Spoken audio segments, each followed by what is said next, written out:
미련하고 곰 같은 년! 내 아들 앞길 망치지 말고 당장 내 집구석에서 썩 나가거라! 봄비가 스산하게 내리던 어느 이른 아침, 쩍쩍 갈라진 육중한 대문 밖으로 며느리 옥부는 차가운 진흙탕 위에 속절없이 내동댕이 쳐졌습니다. 마당 안쪽에서는 아들이 새로 들인 첩 기생화심이 비릿한 미소를 지으며 이 광경을 지켜보고 있었고, 남편 칠복은 꼴도 보기 싫다며 방문을 굳게 걸어 잠갔지요. 그런데 참으로 기이한 일입니다. 방금 전까지 눈을 부라리며 손주 며느리에게 모진 매질을 가하던 꼿꼿한 노마님이 굳게 닫힌 대문 뒤에 주저앉아 두 손으로 입을 틀어막고 피눈물을 쏟아내고 있는 것이 아니겠습니까? 노마님이 며느리의 등짝에 매몰차게 집어 던졌던 낡고 해진 보따리.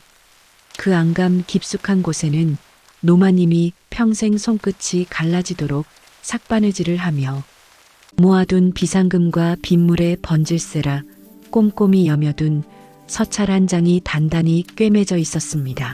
아가, 이 집구석은 머지않아 망한다. 너는 여기서 썩을 목숨이 아니니 부디 멀리 가서 네 세상을 만들거라. 그리고 3년 뒤 팔도 상권을 쥐락펴락하는 거상이 되어 수백 명의 무리를 이끌고 돌아온 며느리의 비단 가마 앞에는 과연 어떤 소름 돋는 반전과 통쾌한 사이다 결말이 기다리고 있을까요? 오늘은 여우 같은 꽃뱀에게 홀린 가문을 대신해 손주 며느리를 구하려 했던 노마님의 기막힌 피눈물 설계에 관한 이야기를 들려드립니다. 찾아주셔서 감사합니다. 여러분의 일로 야단입니다. 구독과 좋아요, 알림 설정하시고 즐거운 시간 놓치지 마세요.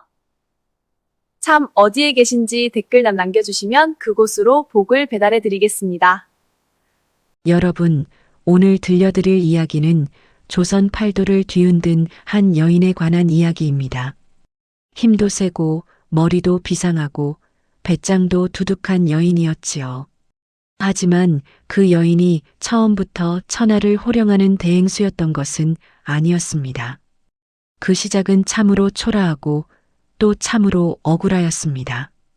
경상도 어느 고을 한때 팔도의 이름을 날리던 거상 최시댁 이야기부터 시작해야겠습니다. 최 거상은 젊은 시절 맨손으로 일어나 비단과 약재를 다루는 상단을 일으켰습니다. 전국 방방곡곡에 거래처를 두고 한양 저작거리에서도 최 거상의 도장이 찍힌 어음이면 현찰이나 다름없이 통하던 시절이 있었지요. 그런 집안에서 태어난 딸이 바로 옥분이었습니다. 옥분은 태어날 때부터 남달랐습니다. 돌도 지나기 전에 혼자 걸음마를 뗐고 서너 살 무렵엔 아버지의 장부를 보며 숫자를 읽었다 합니다. 자라면서는 상단의 행수들 사이에서 어깨너머로 물건값 흥정하는 법, 장사꾼의 눈빛에서 사기를 가려내는 법을 자연스레 익혔지요. 거기에 더해 하늘이 내린 듯한 괴력까지 타고났습니다. 쌀 5가마니를 거뜬히 번쩍 들어올리는 힘이었으니 마을 장정들도 혀를 내두를 정도였지요. 허나 그 힘이 복이 될지 화가 될지는 당시엔 아무도 알지 못하였습니다. 문제는 옥분이 16이 되던 해에 터졌습니다. 최 거상이 믿었던 동업자에게 보기 좋게 배신을 당한 것이었습니다. 오랜 세월 쌓아온 신용과 재산이 하루아침에 무너졌고 사기와 소송이 뒤엉키며 집안은 순식간에 기울기 시작하였습니다. 설상가상으로 최 거상은 그 충격을 이기지 못하고 시름시름 앓다 세상을 떠나고 말았지요. 찬란하던 최 씨 상단의 깃발이 꺾이는 순간이었습니다. 졸지에 아비 없는 외동딸 신세가 된 옥분. 하지만 그녀는 울지 않았습니다.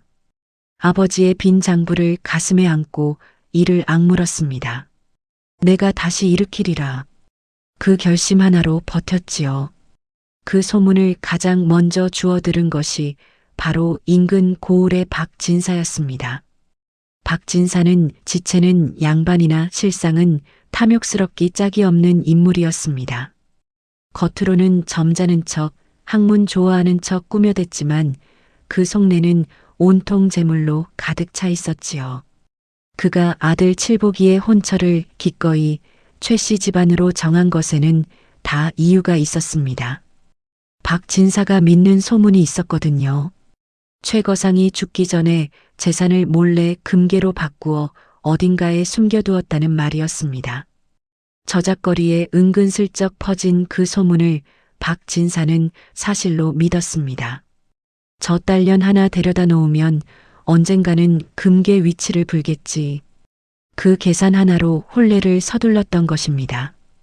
혼례 날 옥부는 남루하지만 정갈한 솜저고리를 입고 박씨댁 대문을 들어섰습니다. 들러리도 없고 함지나비도 변변치 않았습니다. 지참금이라 해봐야 헌 옷가지 몇 벌과 아버지 유품이 담긴 보따리 하나가 전부였지요. 그것을 본 박 진사의 눈이 가늘게 떠졌습니다. 그 눈빛 속에는 실망과 의심이 뒤섞여 있었습니다. 금괴는커녕 손에 쥔 것도 없구나. 그날부터였습니다. 박 진사 댁에서 옥분의 지옥 같은 나날이 시작된 것이 말입니다. 아침 일찍 일어나 우물물을 길어야 했고 밥을 짓고 빨래를 하고 마당을 쓸어야 했습니다. 혼자 쌀 5가마를 드는 힘이 있으니 일꾼 셋 몫을 거뜬히 해냈지요. 그런데 박 진사댁 식구들 눈에는 그게 당연하게 보였습니다. 저것이 힘이라도 쓸 줄 아니 그나마 다행이지 하는 말이 대문 안팎에 떠돌았습니다. 시아버지 박 진사는 날마다 아랫목에 앉아 담뱃대를 물고는 옥분을 볼 때마다 비죽이 코웃음을 쳤습니다.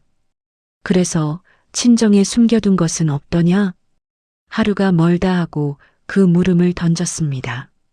옥분이 없습니다라고 답할 때마다 박 진사의 눈빛은 더욱 싸늘해졌고 구박의 수위는 날마다 높아졌습니다. 밥상에서 반찬 하나가 짜다 싶으면 옥분 탓이었고 빨랫감이 덜 말았다 싶어도 옥분 탓이었습니다.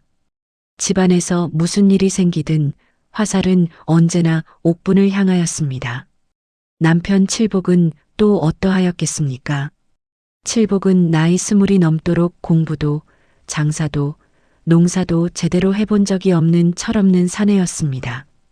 아버지 박 진사의 넉넉한 그늘 아래 먹고 놀기만 했으니 세상 물정을 알 리 없었지요. 그런 칠복이 아내에게 바라는 것이라곤 눈이 번쩍 뜨이는 외모뿐이었습니다. 그런데 옥부는 곱게 꾸밀 줄 모르는 여인이었습니다. 찬바람이 부는 새벽부터 손발이 트도록 일만 하는 여인에게 분단장을 기대하는 것이 애초의 무리였지요. 칠복은 대놓고 타박하였습니다. 에이, 얼굴이 저게 뭐여. 고을에서 제일 못생긴 안악이 우리 집에 왔구만. 동네 사람들 앞에서도 서슴없이 아내를 비하하였습니다. 옥부는 그 말을 들을 때마다 입술을 꽉 깨물었습니다. 눈물이 나오려 하면 더 세게 깨물었습니다. 거상의 딸로 태어나 세상에 꽤나 넓은 곳을 보며 자란 여인이었지요. 그 눈에 지금 자신의 처지가 얼마나 초라하게 보였을지 가슴이 저려올 지경입니다. 그러나 옥부는 쓰러지지 않았습니다. 아직 때가 아니었으니까요. 그때는 생각보다 훨씬 빨리 찾아오고 있었습니다. 봄볕이 따스하게 내리쬐던 어느 오후였습니다. 박 진사댁 대문이 삐걱 소리를 내며 열렸습니다. 그리고 그 문틈 사이로 한 여인이 걸어 들어왔지요. 옥분이 마당에서 빨랫감을 두드리다 고개를 들었을 때 그 여인과 눈이 딱 마주쳤습니다. 첫눈에도 범상치 않은 인물이었습니다. 버들잎처럼 가느다란 눈썹 아래로 초승달을 닮은 눈이 반짝였고 복숭아 빛으로 물든 뺨은 마치 정성껏 빚어낸 자기 인형 같았습니다. 자태는 또 어떠하였겠습니까? 하늘하늘한 연두빛 저고리 아래로 몸의 굴곡이 자연스레 드러났고 걸음을 옮길 때마다 치마폭이 살랑살랑 바람에 흔들렸습니다. 그 모습이 어찌나 요염하던지 마당에 서 있던 머스마이조차 넋을 잃고 바라볼 정도였지요. 그 여인의 이름은 화심이었습니다. 이름 그대로 꽃의 심장. 하지만 그 꽃이 어떤 꽃인지를 아는 사람은 당시 박진사 댁안에 단 한 명도 없었습니다. 장미에도 가시가 있듯 어떤 꽃은 그 향기 속에 독을 품고 있는 법이지요. 화심이 박진사 댁에 발을 들이게 된 경위는 이러하였습니다. 한 달 전쯤부터 칠복이 저녁마다 들어오는 시각이 조금씩 늦어지기 시작하였습니다. 처음에는 술자리가 길어진다 했고 그 다음에는 친구 집에서 바둑을 뒀다 하였습니다. 옥부는 그 말들이 다 거짓임을 몸으로 느꼈습니다. 술 냄새보다 짙게 풍겨오는 낯선 분 냄새, 저고리 깃에 묻어오는 연지 자국, 그리고 무언가에 잔뜩 들뜬 듯한 눈빛이 모든 것을 말해주고 있었으니까요. 그리고 마침내 그날이 왔습니다. 칠복이 화심의 손을 잡고 대문을 들어서던 날, 그는 전혀 부끄러운 기색이 없었습니다. 오히려 당당하였습니다. 마치 자신이 세상에서 가장 귀한 보물을 손에 넣은 사람처럼 가슴을 내밀고 걸어 들어왔지요. 아버지, 제가 데려왔습니다. 이 여인이 없이는 못 살겠습니다. 박진사는 처음에 눈살을 찌푸렸습니다. 양반가의 체면을 아는 사람이라면 당연한 반응이었지요. 그러나 화심이 사뿐히 무릎을 꿇고 두 손을 공손히 모아 박진사를 우러러보며 입을 열었을 때 그 눈살이 사르르 펴지고 말았습니다. 날이 이 못난 것이 외람되게 이 댁의 문턱을 넘게 되었습니다. 크신 어른의 덕망이 팔도에 자자하옵기에 그 그늘 아래 몸을 의탁하고자 하옵니다. 목소리부터 달랐습니다. 낮고 부드럽게 가라앉으면서도 귀를 간지리는 그 목소리는 듣는 사람의 마음속 어딘가를 사르르 풀어버리는 묘한 힘이 있었습니다. 거기에 그 눈빛이라니요. 크고 맑은 눈에 촉촉이 물기를 머금은 채 올려다보는 그 눈빛은 마치 저는 아무것도 모르는 순한 어린양이옵니다라고 말하는 것 같았습니다. 박진사는 그날 저녁 술상까지 내오게 하였습니다. 옥부는 그 술상을 날랐습니다. 손이 떨리지 않으려 이를 악물면서 말입니다. 화심이 박진사 댁에 자리를 잡는 데는 채 사흘도 걸리지 않았습니다. 본래 안주인이 머물러야 할 안방, 즉 옥분이 쓰던 그 방에 화심이 짐을 풀었습니다. 칠복이 직접 들여다 놓은 것이었지요. 옥부는 그날 밤 행랑채 끄트머리에 있는 쪽방으로 이불 한 채를 들고 들어갔습니다. 냉기가 뼈에 스며드는 방이었습니다. 봄이라 해도 밤은 아직 차가웠으니까요. 그런데 화심은 겉으로는 참으로 얌전하였습니다. 박진사 앞에서는 눈도 제대로 들지 못하는 소녀처럼 굴었고 동네 아낙들 앞에서는 수줍은 듯 말수를 아꼈습니다. 밥상을 차릴 때는 자기 것을 덜어 어른 앞에 먼저 올리는 신용을 하였으며 옥분에게도 처음 한동안은 상냥하게 굴었습니다. 아이고, 형님 손이 많이 트셨네요. 제가 도울게요. 하고 말이지요. 허나 옥분은 속지 않았습니다. 사람의 눈빛은 입보다 먼저 말을 하는 법입니다. 화심이 웃을 때 그 눈은 웃지 않았습니다. 입꼬리는 올라가 있어도 눈동자는 항상 차갑게 주위를 훑고 있었지요.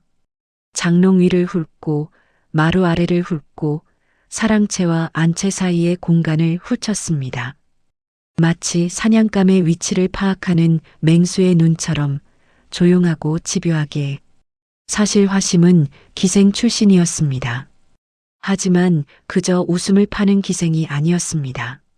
화심의 진짜 정체는 훨씬 더 무서운 것이었습니다. 어릴 때부터 고수급 사기꾼들 틈에서 자라난 그녀는 도박꾼들과 손을 맞잡고 양반가와 부유한 상인 집안을 털어온 전문 사기꾼이었습니다. 수법은 언제나 같았습니다. 먼저 집안에 나약한 아들 하나를 꼬드겨 신뢰를 얻고 그 아들을 통해 집안 깊숙이 파고 들어가 재산 문서의 위치를 파악한 뒤인 도박꾼들과 짜고 그 재산을 차례차례 빼내는 것이었지요. 박진사 댁은 화심의 눈에 딱 들어맞는 먹잇감이었습니다. 아들은 철없고 줏대가 없으며 시아버지는 탐욕스러워 눈이 멀어 있고 외부에서 집안 사정을 들여다볼 사람도 마땅치 않은 집. 더할 나위 없이 완벽한 조건이었습니다. 화심은 하나씩 움직이기 시작하였습니다. 가장 먼저 한 일은 옥분을 집안에서 고립시키는 것이었습니다. 시작은 아주 사소한 것이었지요. 옥분이 차린 밥상에 오늘따라 간이 좀 세네요. 라고 한마디 흘렸습니다. 그러자 칠복이 숟가락을 탁 내려놓으며 그러게 맨날 이따위 솜씨냐 하고 소리를 질렀습니다. 화심은 얼른 아이고 제가 잘못 말했네요. 형님 미안해요. 하며 손을 저었지만 그 눈동자는 차갑게 옥분을 향해 비수처럼 꽂혀 있었습니다. 그 다음에는 박진사의 귀에 조금씩 말을 심기 시작하였습니다. 직접적인 험담이 아니었습니다. 오히려 더 교묘하였지요. 아버님, 저는 형님이 정말 능력 있으신 분이라고 생각해요. 우물 하나를 길어도 시원하게 잘 기르시고. 그런데 저 같은 여자 눈에는 저렇게 힘만 세고 살림은 무식하게 하는 분이 가끔 무섭기도 해요. 호호. 웃음으로 포장된 그 말은 박진사의 뇌리에 조용히 스며들었습니다.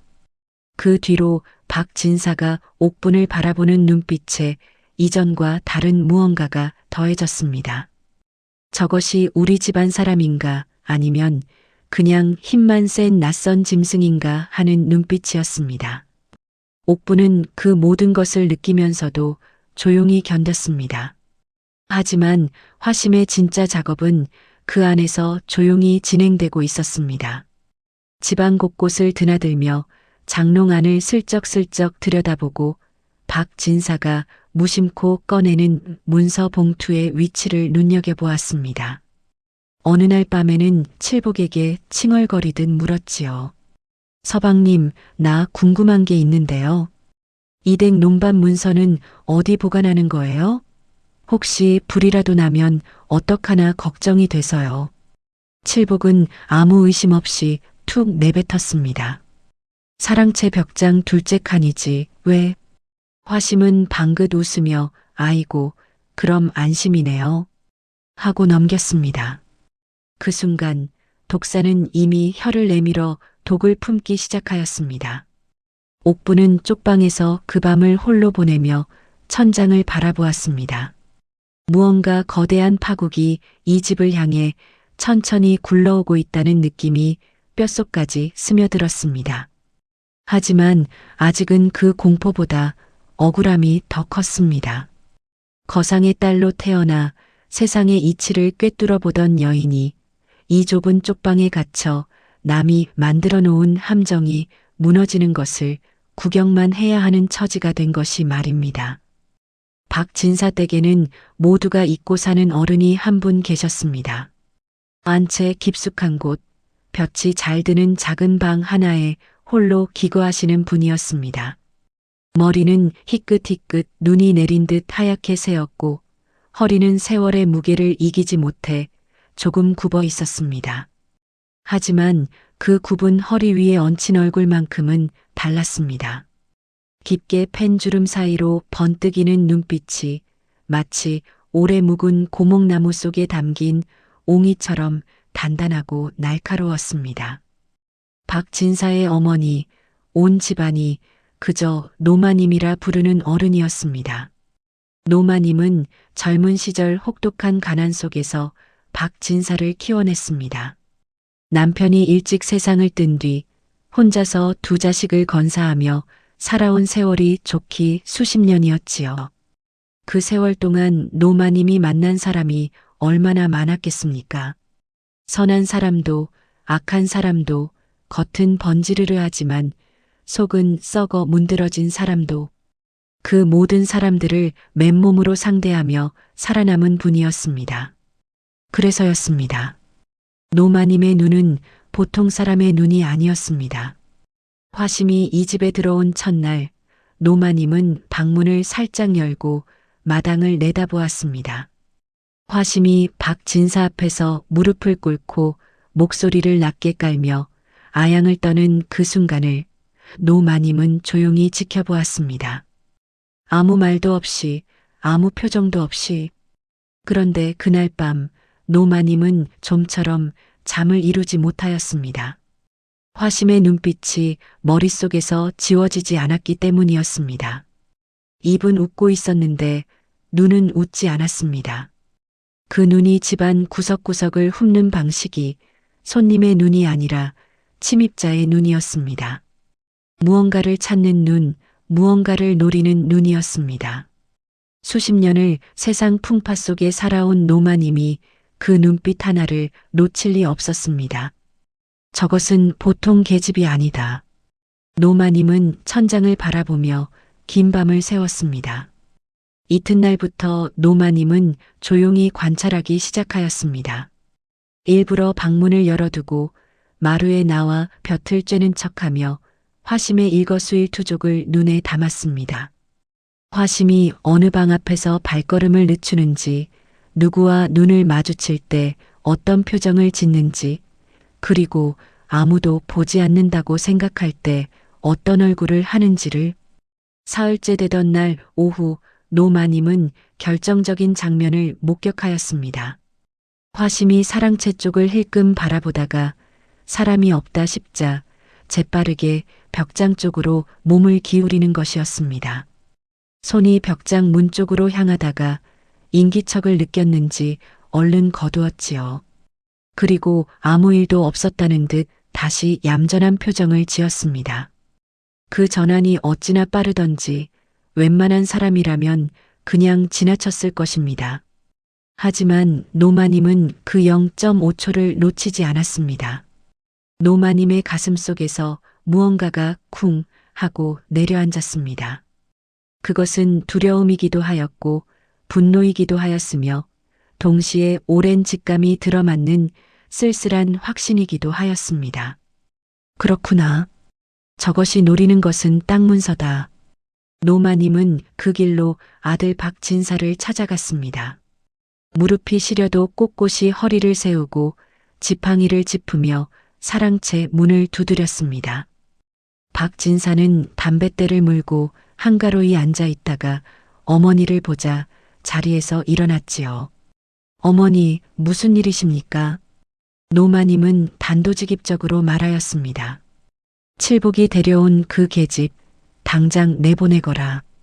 박진사의 얼굴이 굳었습니다. 잠시 침묵이 흘렀습니다. 어머니, 갑자기 그게 무슨 말씀이십니까? 칠복이 마음에 들어하는 여인인데 그 계집 눈을 봐라. 이 집 재물을 노리고 들어온 것이다. 내 그것을 분명히 보았다.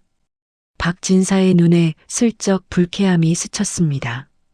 그는 짧게 한숨을 내쉬었습니다. 어머니, 연로하시니 눈이 흐려지신 게지요. 화심이는 순하고 얌전한 여인입니다. 칠복이 좋다 하는데 뭘 그리 못 믿어 하십니까? 노마님은 그 말을 듣는 순간 모든 것을 알았습니다. 이미 늦었다는 것을. 아들의 눈도 손자 칠복의 눈도 이미 멀어버렸다는 것을. 화심이라는 꽃이 내뿜는 향기에 이 집안 사내들이 이미 깊이 취해버렸다는 것을. 그 향기가 독인 줄 모르고서 말입니다. 노마님은 더 말하지 않았습니다. 말해봐야 들을 귀가 없다는 것을 알았으니까요. 지팡이를 짚고 돌아서는 노마님의 등 뒤로 박진사의 목소리가 들렸습니다. 어머니, 너무 심려 마십시오. 집안일은 제가 알아서 합니다.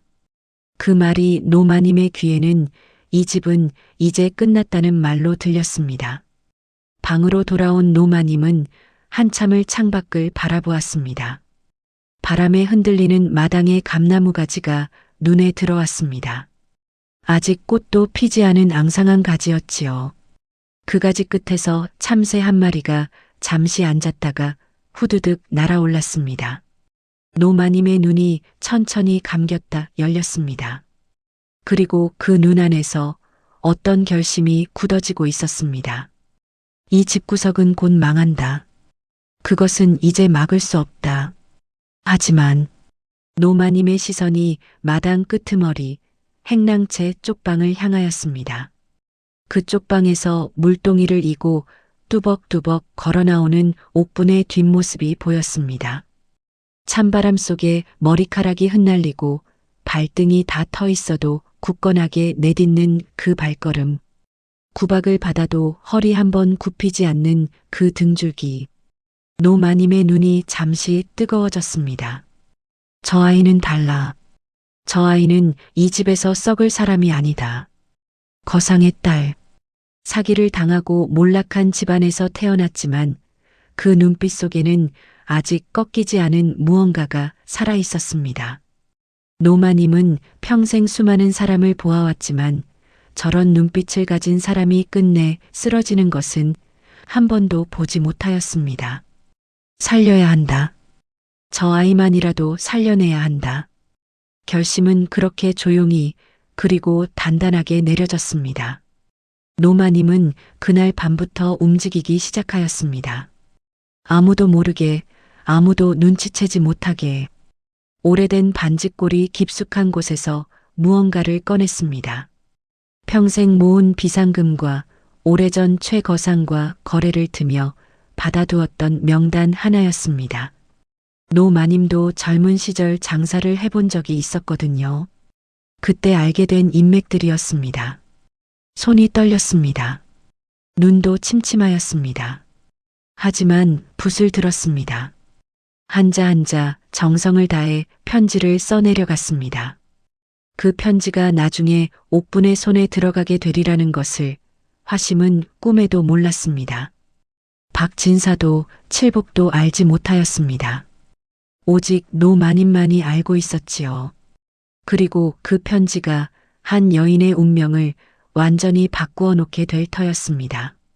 그것은 봄비가 추적추적 내리던 아침이었습니다. 전날 밤부터 하늘이 흐리더니 새벽녘부터 빗줄기가 내리기 시작하였습니다. 굵지도 가늘지도 않은 비였습니다. 그저 축축하게 그리고 집요하게 온 세상을 적시는 그런 비였지요. 마당에 흙이 질척하게 젖어들고 처마 끝에서 빗물이 뚝뚝 떨어져 내렸습니다. 옥부는 그날도 새벽같이 일어나 부엌으로 향하였습니다. 찬 기운이 감도는 부엌에서 아궁이에 불을 지피고 쌀을 씻어 솥에 얹었습니다. 손이 시렸습니다.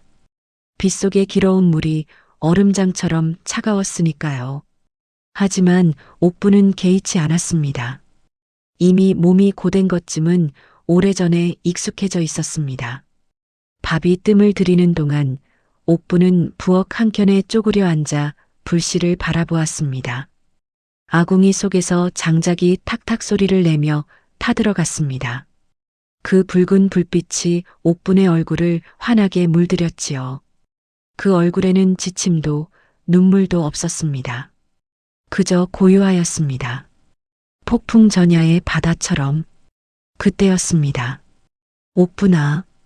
낮고 조용한 목소리가 들려왔습니다. 부엌 문 앞에 누군가 서 있었습니다.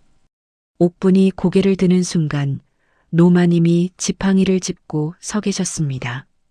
빗속에 나오셨는지 어깨 위로 빗방울이 맺혀 있었습니다. 그 모습이 어찌나 쓸쓸하고 작아 보이시던지 옥분은 얼른 일어나 달려갔습니다. 할머님, 이 비에 왜 나오셨습니까? 얼른 들어가십시오. 노마님은 옥분의 손을 잡았습니다. 그 손이 떨리고 있었습니다. 차가운 빗기운 때문만은 아니었습니다. 노마님은 아무 말 없이 한참 동안 옥분의 손을 꼭 쥐고 있었습니다.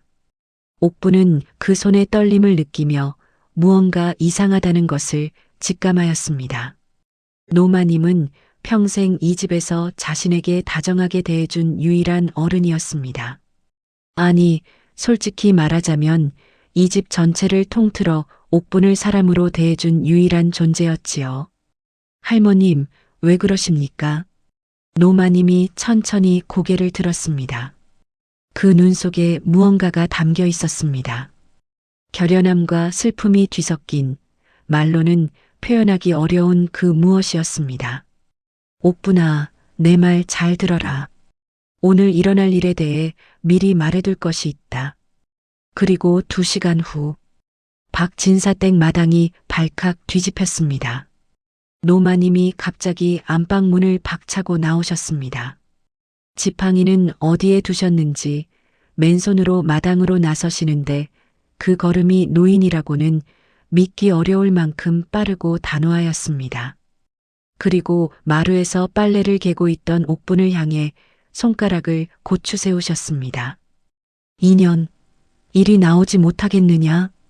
그 목소리가 어찌나 컸던지 건너집 마당에서 닭모이를 주던 안악이 화들짝 고개를 들었습니다.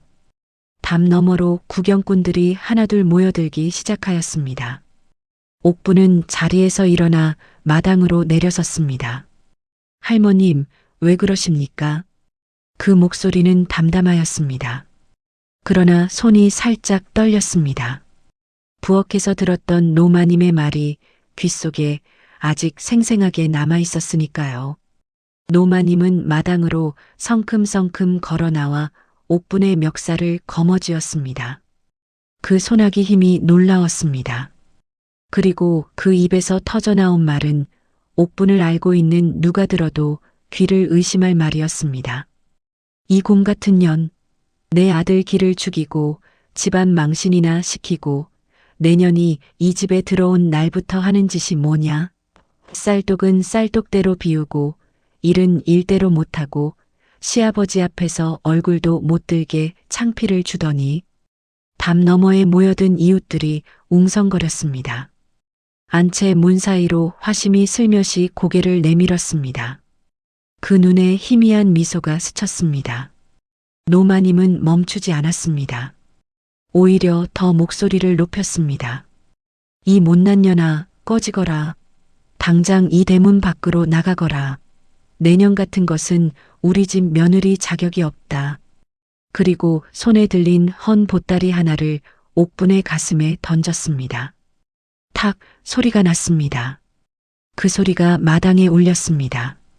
구경꾼들 사이에서 탄식 소리가 새어나왔습니다.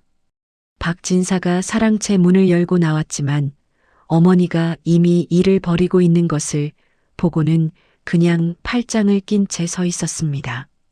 칠복은 화심의 옆에 붙어서서 희죽거렸습니다. 에이, 잘됐다. 나도 진작에 내보내고 싶었는데.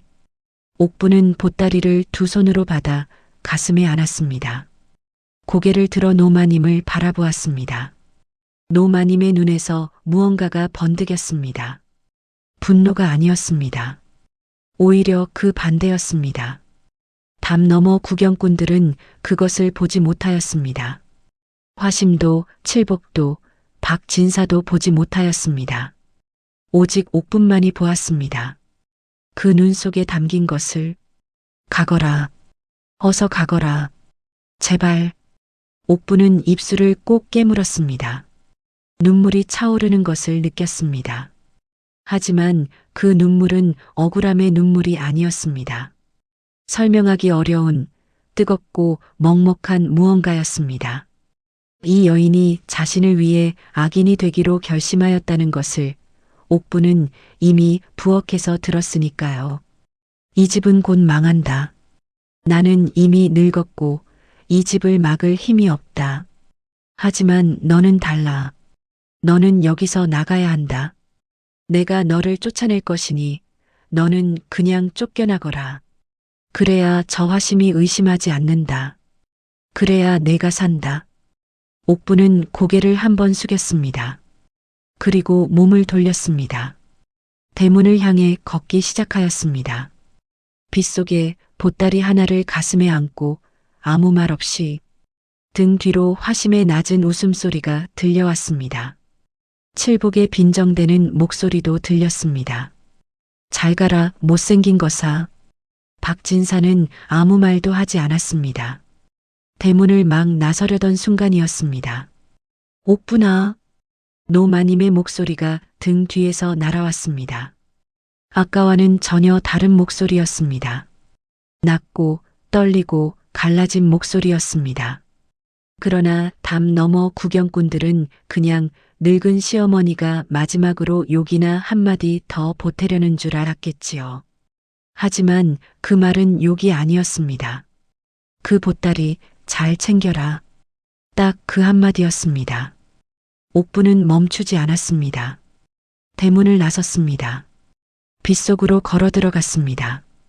뒤를 돌아보지 않았습니다. 하지만 대문이 닫히는 소리가 들렸을 때 옥부는 그 자리에 한 걸음만 멈추어 섰습니다. 그리고 가슴에 꼭 안은 보따리를 한 번 더 힘껏 끌어안았습니다. 빗물이 뺨을 타고 흘러내렸습니다. 눈물인지 빗물인지 알 수 없었습니다. 저작거리 한켠에 들어서자 옥부는 처마 밑에 몸을 숨기고 보따리를 펼쳤습니다.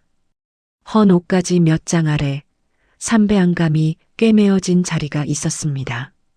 손톱으로 실밥을 뜯었습니다. 그 안에서 접힌 한지 몇 장이 나왔습니다. 첫 번째 한지에는 숫자들이 빼곡히 적혀 있었습니다. 돈이었습니다. 노마님이 평생을 아끼고 모은 비상금이었지요.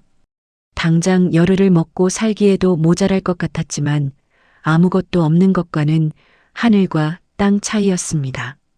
두 번째 한지에는 이름들이 적혀 있었습니다. 상인들의 이름이었습니다. 지역과 함께 어디서 무엇을 거래하는지가 손글씨로 꼼꼼하게 적혀 있었습니다. 옥분이 그 이름들을 훑어보다가 눈이 번쩍 뜨이는 이름들을 발견하였습니다. 아버지 최거상의 상단에서 일했던 행수들의 이름이었습니다. 뿔뿔이 흩어진 줄만 알았던 그 사람들의 이름이 거기 있었습니다. 그리고 세 번째 한지에는 짧은 편지가 적혀 있었습니다. 너는 이 집의 종이 아니라 팔도를 호령할 제목이다. 가서 내 세상을 만들어라. 빗소리가 처마를 두드렸습니다. 저작거리 사람들이 우산을 받치고 바쁘게 오갔습니다. 그 빗속에서 보따리를 무릎 위에 올려놓고 편지를 읽고 있는 옥분의 눈빛이 달라졌습니다. 꺼져가던 불씨에 바람이 불어든 것처럼 아주 천천히 그러나 아주 뜨겁게 처마 밑에서 편지를 읽던 그 순간부터 옥분은 달라졌습니다. 울지 않았습니다. 하늘을 원망하지도 않았습니다. 보따리를 단단히 여미고 빗속으로 성큼 걸어 나왔습니다. 젖어도 괜찮았습니다.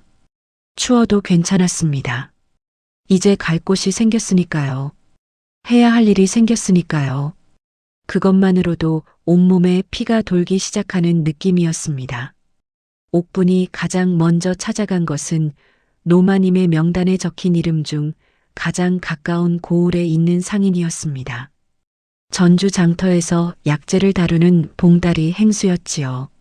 한때 아버지 최거상 밑에서 약재 유통을 총괄하던 인물이었습니다. 뛰어난 눈썰미와 발빠른 정보력으로 최거상의 오른팔 노릇을 하다가 상단이 무너지면서 뿔뿔이 흩어질 때 고향으로 내려가 조그만 약재전을 열었다는 사람이었지요. 옥분이 봉다리 행수의 약재전 앞에 섰을 때 행수는 처음에 알아보지 못하였습니다. 당연하였지요. 옥분이 마지막으로 아버지의 상단 사람들과 만난 것은 어린 시절의 일이었고 지금의 옥분은 곱게 차려입은 거상의 딸이 아니라 비에 흠뻑 젖은 채 헌 보따리를 안고 선 초라한 안악이었으니까요. 실례지만 봉다리 행수님 되십니까? 그렇더만 뉘시오. 최거상의 딸 옥분입니다. 그 한마디에 봉다리 행수의 얼굴이 굳었습니다. 그러다 천천히 눈이 커졌습니다. 젖은 옥분의 얼굴을 찬찬히 들여다보던 행수가 갑자기 벌떡 일어나 두 손을 맞잡았습니다. 아이고 아가씨, 아가씨가 맞소? 어른이 이렇게 되셨구만. 봉다리 행수는 그 자리에서 눈물을 훔쳤습니다. 최 거상의 은혜가 얼마나 컸던지 그 딸이 비에 젖어 나타났다는 것만으로도 가슴이 먹먹해진 것이었지요. 옥부는 그 자리에서 허리를 숙였습니다. 행수님, 저를 도와주십시오. 대신 저도 행수님을 실망시키지 않겠습니다. 그것이 시작이었습니다. 봉다리 행수를 시작으로 옥부는 명단에 적힌 사람들을 하나씩 찾아다니기 시작하였습니다. 어떤 이는 흔쾌히 손을 내밀었고 어떤 이는 처음에 의심의 눈초리를 보냈습니다. 몰락한 거상의 딸, 게다가 시집에서 쫓겨난 여인네가 무슨 장사를 하겠느냐는 것이었지요. 하지만 옥분에게는 무기가 있었습니다. 첫째는 아버지에게서 어깨너머로 익힌 장사의 이치였습니다. 물건이 어디서 어떻게 생산되고 어느 길목을 거쳐 어디서 팔려야 값이 가장 잘 나오는지를 꿰뚫어 보는 눈이었지요. 거기에 화심에게 당하면서 몸으로 터득한 교훈이 더해졌습니다.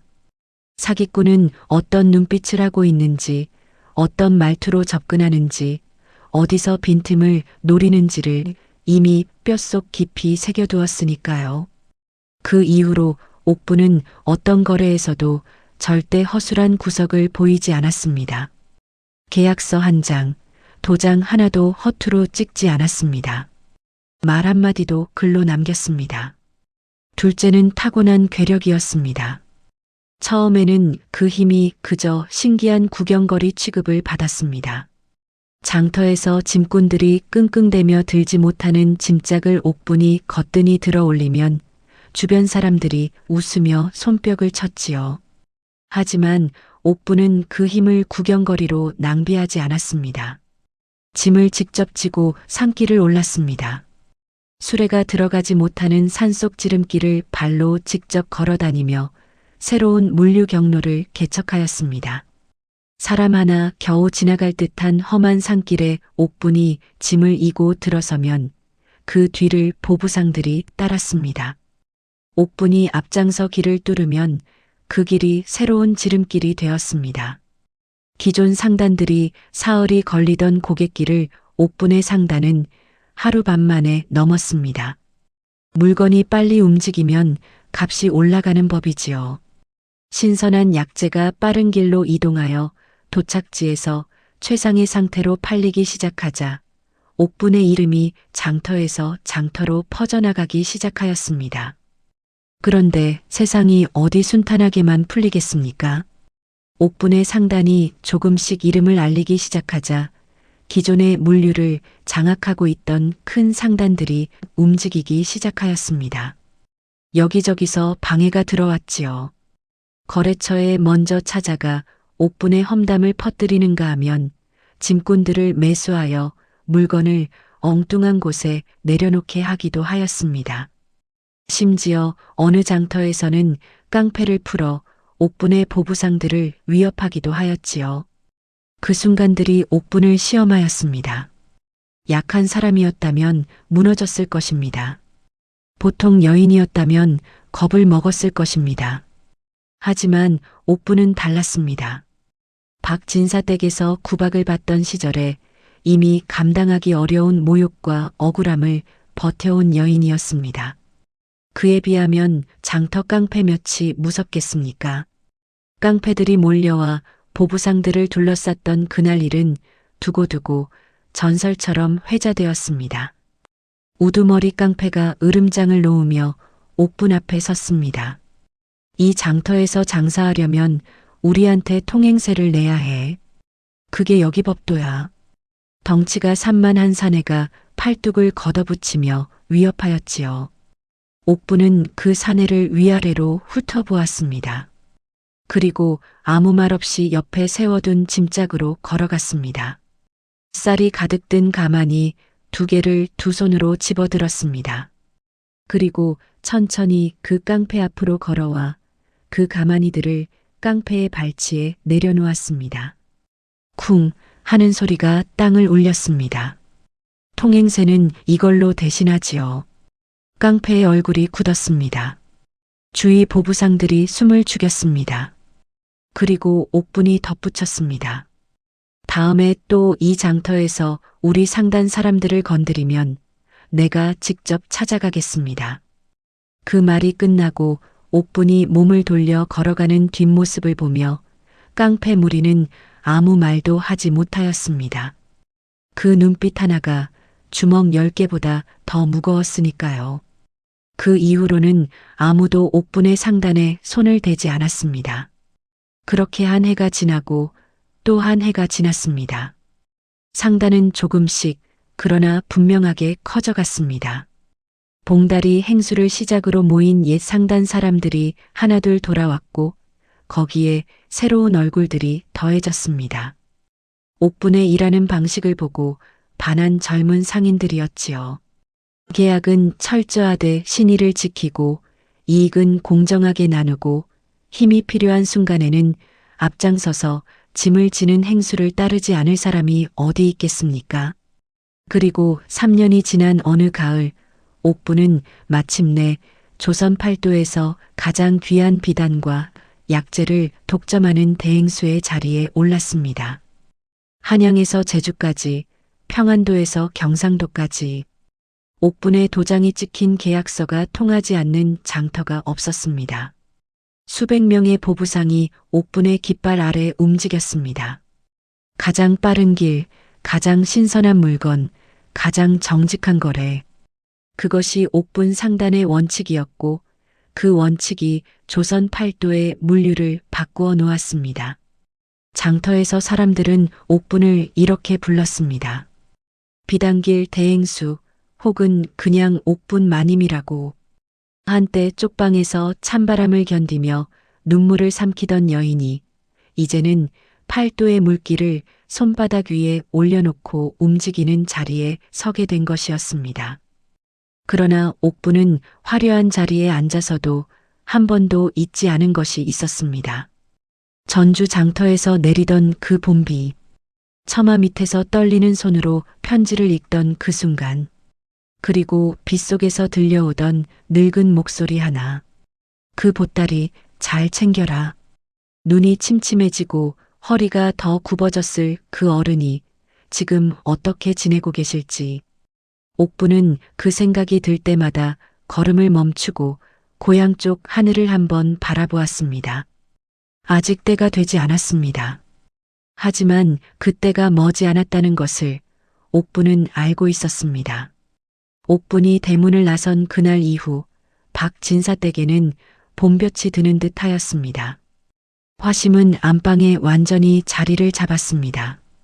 새 이불을 들이고 새 옷을 맞추고 비단 족두리를 쓰고 거울 앞에 앉았습니다. 칠복은 그런 화심이 세상에서 제일 아름다운 여인인 양넋을 잃고 바라보았지요. 박진사도 며느리 아닌 며느리를 대하듯 화심에게 너그러웠습니다. 밥상에 고기 반찬이 오르고 집안에 웃음소리가 돌았습니다. 겉으로 보기엔 그야말로 흥청망청 좋은 시절이었지요. 하지만 그 웃음소리 아래에서 화심의 손은 쉬지 않고 움직이고 있었습니다. 옥분이 떠나고 사흘째 되던 밤이었습니다.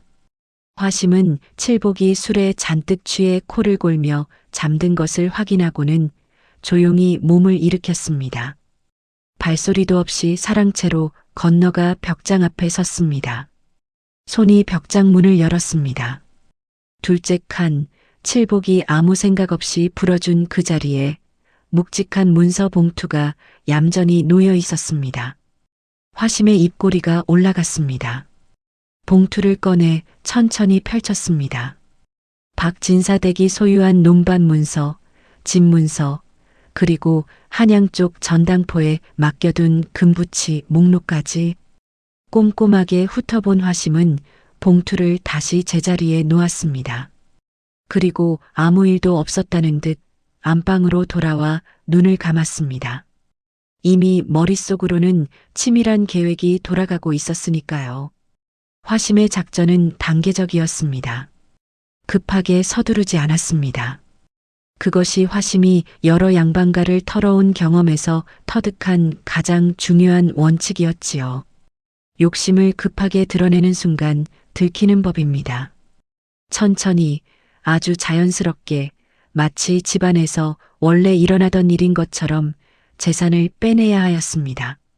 가장 먼저 시작된 것은 도박이었습니다.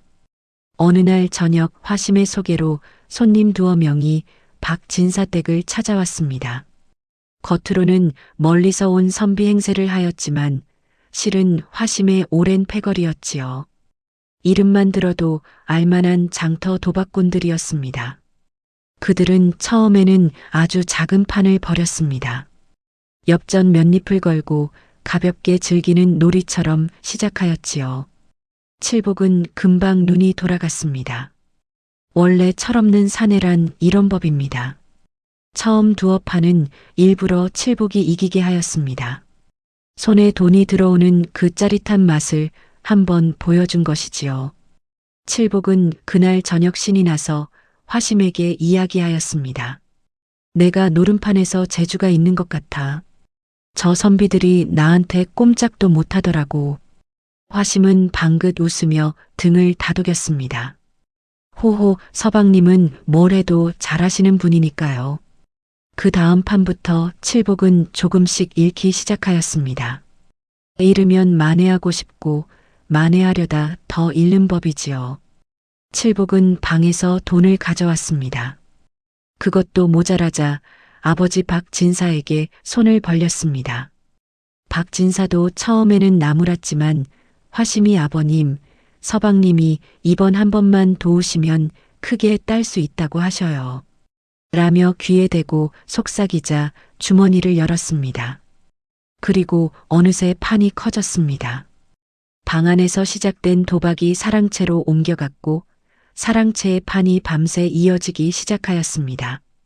박진사도 어느 순간부터 판에 끼어들었습니다. 처음에는 구경꾼이었지만 화심 패거리에 교묘한 유인에 걸려들어 본인도 모르게 판 안으로 들어와 있었지요. 엽전이 떨어지면 문서가 들어왔습니다. 담보로 맡기는 것이었지만 도박판에서 담보로 들어간 문서가 돌아온 경우는 예로부터 없었습니다. 논 한마지기가 넘어갔습니다. 그 다음엔 밭이 넘어갔습니다. 한양 전당포의 금부치가 다음이었지요. 그 사이 화심은 또 다른 판을 벌이고 있었습니다. 외부에 아는 상인 행세를 하는 패거리를 데려와 박진사에게 투자를 권하였습니다. 북쪽에서 들어오는 인삼거래에 돈을 넣으면 서너 달 안에 3배로 불릴 수 있다는 말이었지요. 박진사는 탐욕스러운 사람이었습니다. 탐욕스러운 사람이 가장 빠져들기 쉬운 것이 바로 이런 달콤한 말입니다. 손 안 대고 코 풀기, 그것만큼 욕심쟁이의 귀를 잡아끄는 말이 없으니까요.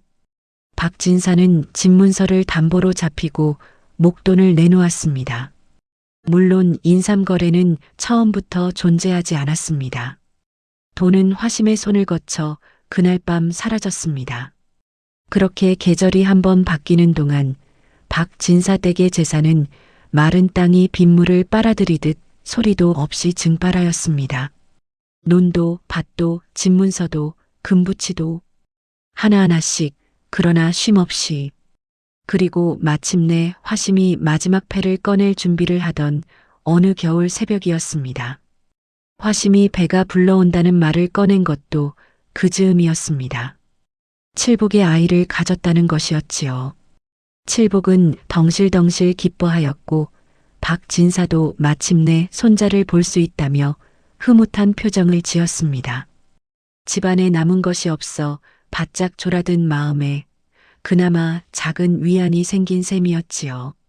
하지만 그것마저도 거짓이었습니다. 화심의 뱃속에는 아무것도 없었습니다. 옷 속에 솜을 넣어 부풀린 것이 전부였지요.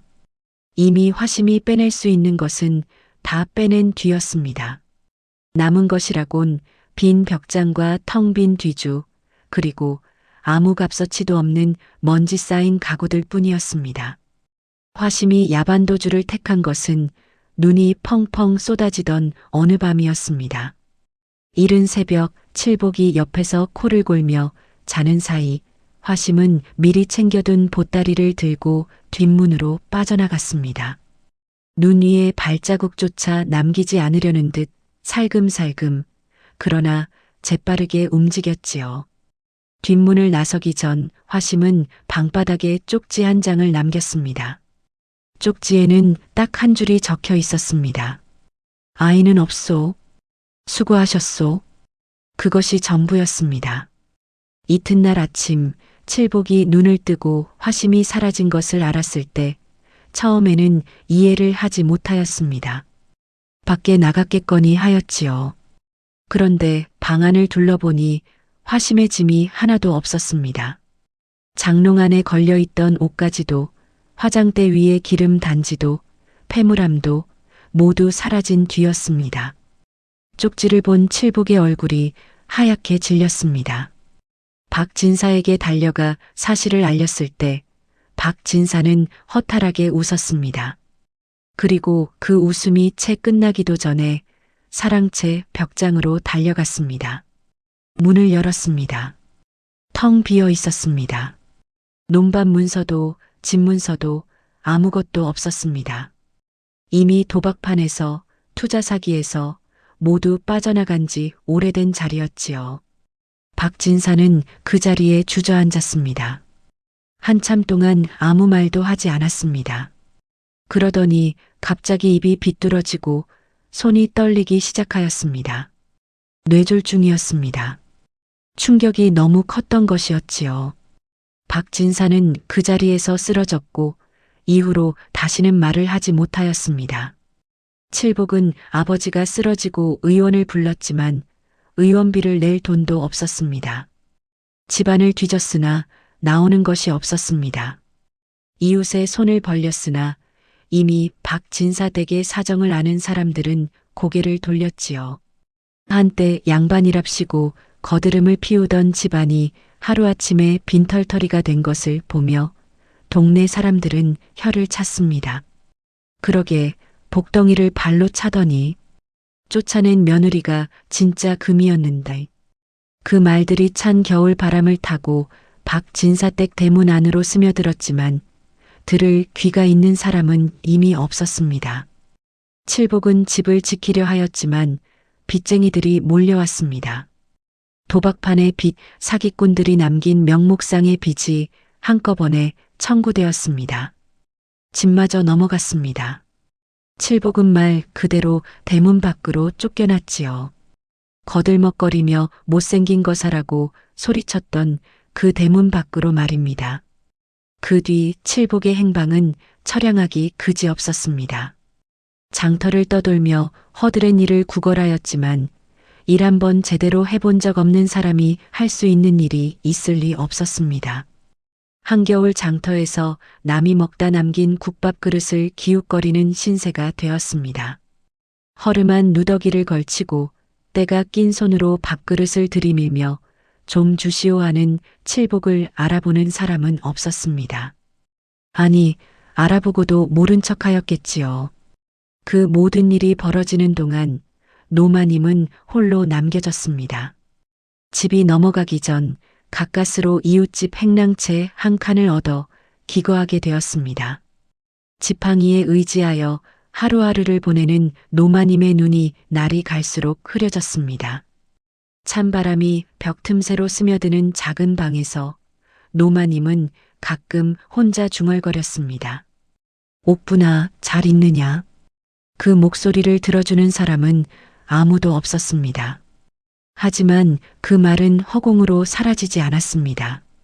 팔도의 어딘가를 달리고 있는 옥분의 가슴속 어딘가에 그 목소리가 닿아 있었을 것입니다. 그렇게 믿고 싶었습니다. 아니, 그렇게 믿어야만 견딜 수 있는 밤들이었습니다. 봄이 오고 여름이 지나고 가을바람이 불기 시작하였습니다. 그리고 어느 날 저 멀리 큰 길 쪽에서 웅장한 발걸음 소리가 들려오기 시작하였습니다.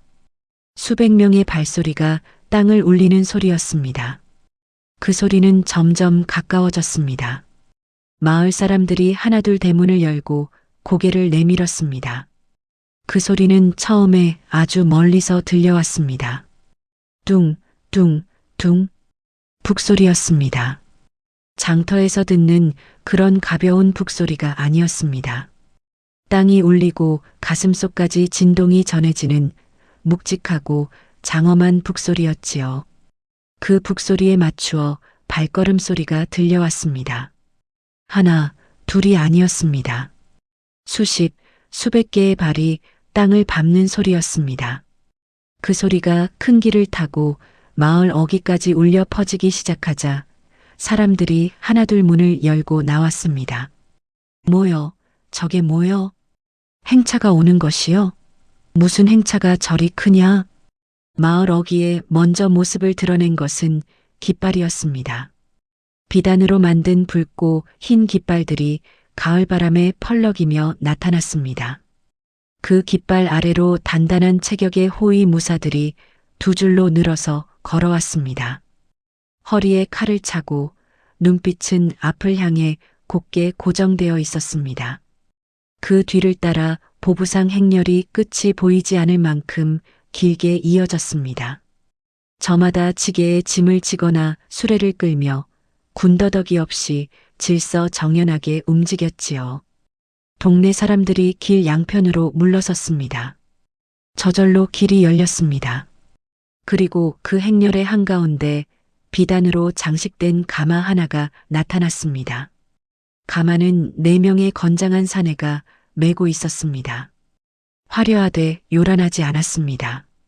짙은 남빛 비단 위에 금실로 술을 놓은 가마였는데 그 품격이 어찌나 묵직하던지 보는 사람마다 자연스레 허리가 숙여질 것 같은 분위기였지요. 가마가 마을 안으로 들어서자 북소리가 멎었습니다. 그 고요함이 오히려 더 압도적이었습니다. 마을 사람들이 숨을 죽였습니다. 가마의 비단 커튼이 천천히 걷혔습니다. 그 안에서 나온 여인을 보고 마을 사람들 중 몇몇이 눈을 비볐습니다. 짙은 자줏빛 비단 저고리에 먹빛 치마를 입은 여인이었습니다. 머리는 단아하게 올려 금비녀 하나를 꽂았고 그 얼굴은 세월의 풍파를 겪었음에도 오히려 더 단단하고 선명해진 눈빛을 담고 있었습니다. 화려한 치장보다 그 눈빛이 먼저 보이는 여인이었지요. 보는 사람으로 하여금 저절로 시선을 거두지 못하게 만드는 그런 눈빛이었습니다. 알아보는 사람이 하나씩 생기기 시작하였습니다. 저 사람, 옥분이 아니요? 아니, 박진사 댁에서 쫓겨난 그 옥분이? 말도 안 돼, 저게 그 옥분이라고? 수군거림이 파도처럼 번져나갔습니다. 옥분은 그 수군거림을 들으면서도 표정 하나 흔들리지 않았습니다. 가마에서 내려 땅을 밟는 그 발걸음이 얼마나 의연하고 당당하였던지 보는 사람들이 저절로 입을 다물었습니다. 바로 그때였습니다. 장터 쪽에서 누군가 헐레벌떡 뛰어오는 소리가 들렸습니다. 남루한 누더기를 걸친 사내였습니다. 때가 낀 얼굴, 헝클어진 머리카락, 집신도 제대로 꿰지 못한 발. 그 사내가 옥분을 알아보고는 두 팔을 벌리며 달려왔습니다. 옥분아, 내 부인이 왔구나. 칠복이었습니다. 한때 못생긴 거사라며 손가락질하던 그 칠복이 이제는 거짓골로 달려오며 아내를 찾고 있었습니다. 목소리에는 반가움인지 안도인지 모를 울음기가 섞여 있었습니다. 그 모습이 얼마나 처참하던지 길 옆에서 보던 사람들이 차마 눈을 제대로 뜨지 못할 정도였지요. 칠복이 옥분에게 두 발짝쯤 남겨두고 손을 뻗으려는 순간이었습니다. 멈추시오. 낮고 조용한 목소리였습니다. 그러나 그 목소리 하나에 칠복의 발이 멈추었습니다. 옥분의 옆에 서 있던 호위 무사둘이 한 발 앞으로 나서며 칠복의 앞을 막아섰습니다. 크고 단단한 몸이 두 개의 벽처럼 서자 칠복은 꼼짝도 할 수 없었습니다. 저리 비켜. 나는 저 여인의 남편이오. 남편을 막는 법이 어디 있소. 칠복이 소리를 질렀습니다. 그 목소리가 떨렸습니다. 무사들은 눈 하나 깜짝하지 않았습니다. 옥분이 천천히 칠복을 바라보았습니다. 그 눈빛에는 분노도 증오도 없었습니다. 오히려 그것이 더 무서웠습니다. 뜨거운 감정이 남아있다면 아직 미련이 있다는 뜻이지요. 하지만 옥분의 눈은 고요하였습니다. 마치 오래전에 이미 끝난 일을 바라보는 눈이었습니다. 무사들, 접은 길을 비워드리거라. 호위 무사들이 비켜섰습니다. 칠복이 다시 앞으로 나서려는 순간 옥분이 덧붙였습니다. 장터 쪽으로 길을 비워드리거라. 무사들이 칠복의 양옆에 나란히 서며 조용히 그러나 분명하게 그를 장터 방향으로 유도하였습니다. 발버둥을 쳐도 소리를 질러도 두 무사의 움직임은 흔들리지 않았습니다. 칠복의 발이 땅에 끌리며 먼지가 피어올랐습니다. 구경하던 동네 사람들 사이에서 피식피식 웃음이 새어나왔습니다. 한때 동네에서 가장 거드름을 피우던 박진사떼가들이 먼지를 뒤집었으며 쫓겨나는 그 장면이 오래도록 이 마을 사람들의 입에 오르내리게 될 터였습니다. 옥부는 그 모습을 끝까지 바라보지 않았습니다. 이미 몸을 돌린 뒤였습니다. 걸어가야 할 곳이 있었으니까요. 마을 안쪽으로 접어들어 좁은 골목길을 지났습니다. 호위 무사 둘만 조용히 뒤를 따랐습니다. 북소리도 깃발도 보부상 행렬도 없었습니다. 그저 옥분 혼자 걷는 발걸음 소리만이 골목에 울렸지요. 그 발걸음이 멈춘 곳은 이웃집 행랑채 끄트머리였습니다. 낡고 작은 문 앞이었습니다. 옥분은 잠시 그 문 앞에 서 있었습니다. 숨을 한번 고르게 들이쉬었습니다. 그리고 조용히 문을 두드렸습니다. 할머님, 저 왔습니다. 안에서 인기척이 들렸습니다. 느리고 힘겨운 움직임이었습니다. 지팡이 끌리는 소리가 났습니다. 그리고 문이 삐걱 열렸습니다. 노마님이 서 계셨습니다. 처음에는 눈이 침침하여 알아보지 못하셨는지 고개를 앞으로 내밀어 가늘게 눈을 뜨셨습니다. 그러다 옥분의 얼굴을 알아보는 순간 그 몸이 미세하게 떨렸습니다. 옥분이냐? 예, 할머님. 저 왔습니다. 노마님의 눈에서 무언가가 흘러내렸습니다. 닦을 생각도 못하신 채 그저 옥분의 얼굴을 두 손으로 더듬으셨습니다. 침침한 눈으로는 온전히 볼 수 없으니 손으로 보시는 것이었지요. 옥분의 이마를, 뺨을, 턱선을 천천히 짚으셨습니다. 어디 다친 데는 없느냐? 밥은 먹고 다녔느냐? 추운 데서 자지는 않았느냐? 그 물음들이 끊이지 않고 쏟아져 나왔습니다. 옥분은 그 손을 두 손으로 감싸쥐었습니다. 손이 너무 가늘어져 있었습니다. 뼈마디가 도드라지고 손등에 검버섯이 피어 있었습니다. 그 손을 느끼는 순간 옥분의 눈이 뜨거워졌습니다. 그리고 옥분은 그 자리에서 무릎을 꿇었습니다. 비단 치마가 골목 흙바닥에 닿았습니다. 팔도를 호령하는 대행수가 수백 명의 보부상을 거느리는 여인이 이 낡은 행랑채 앞 골목에서 무릎을 꿇었습니다. 그것이 전혀 어색하지 않았습니다. 오히려 이 순간을 위해 그 모든 것을 이루어 온 것만 같았지요. 어머니, 옥분의 목소리가 처음으로 흔들렸습니다. 약속대로 이 나라의 모든 비단을 할머님 발 아래 깔아드리러 왔습니다. 노마님이 소리 없이 우셨습니다. 말이 나오지 않으셨습니다. 그저 옥분의 머리 위에 두 손을 올려놓으셨습니다. 떨리는 손이었습니다. 그러나 그 온기는 떨리지 않았습니다. 한참이 지났습니다. 옥분이 자리에서 일어나 노마님의 팔을 부축하였습니다. 골목 어귀에 가마가 기다리고 있었습니다. 아까 옥분이 타고 온 그 가마가 아니었습니다. 그보다 더 부드럽고 아늑하게 안을 꾸민 노마님을 위해 따로 준비한 가마였습니다. 안에는 두툼한 솜니불과 따뜻한 화로가 놓여 있었고 가마 바닥에는 곱고 부드러운 비단이 깔려 있었습니다. 노마님이 가마 안으로 드시는 것을 옥분이 직접 부축하였습니다. 가마 커튼을 내리기 전 노마님이 마지막으로 옥분의 손을 꼭 쥐셨습니다. 잘했다. 정말 잘했어. 그 말이 전부였습니다. 그러나 그 6글자 안에 담긴 것이 얼마나 많았겠습니까? 믿었다는 것, 기다렸다는 것, 그리고 틀리지 않았다는 것. 그 모든 것이 그 6글자 안에 들어 있었습니다. 커튼이 내려졌습니다. 가마가 천천히 들어 올려졌습니다. 옥분이 앞장서서 걷기 시작하였습니다. 그 뒤로 가마가 따랐고 가마 뒤로 호위 무사들이 따랐으며 그 뒤로 보부상 행렬이 다시 길게 이어졌습니다. 북소리가 다시 울렸습니다. 둥, 둥, 둥. 그 행렬이 마을을 빠져나가는 동안 골목 어귀에서 그 모습을 바라보는 두 사람이 있었습니다. 박진사는 지나가는 이웃에게 부축을 받아 간신히 몸을 세운 채 멍한 눈으로 그 행렬을 바라보았습니다. 말을 잃은 입이 달싹거렸지만 아무 소리도 나오지 않았습니다.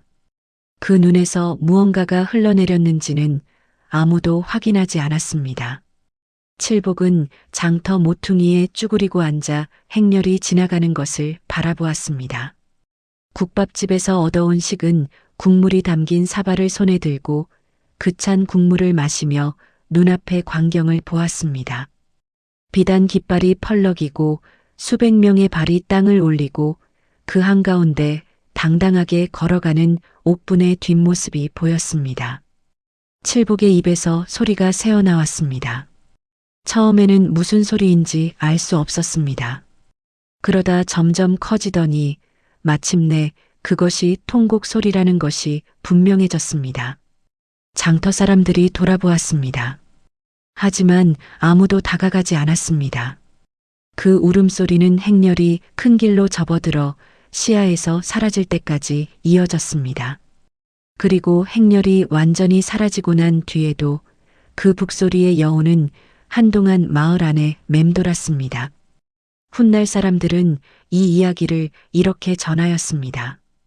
굴러온 복덩이를 발로 걷어찬 집안은 망하였고 발로 걷어차인 복덩이는 팔도를 호령하는 대행수가 되었다고.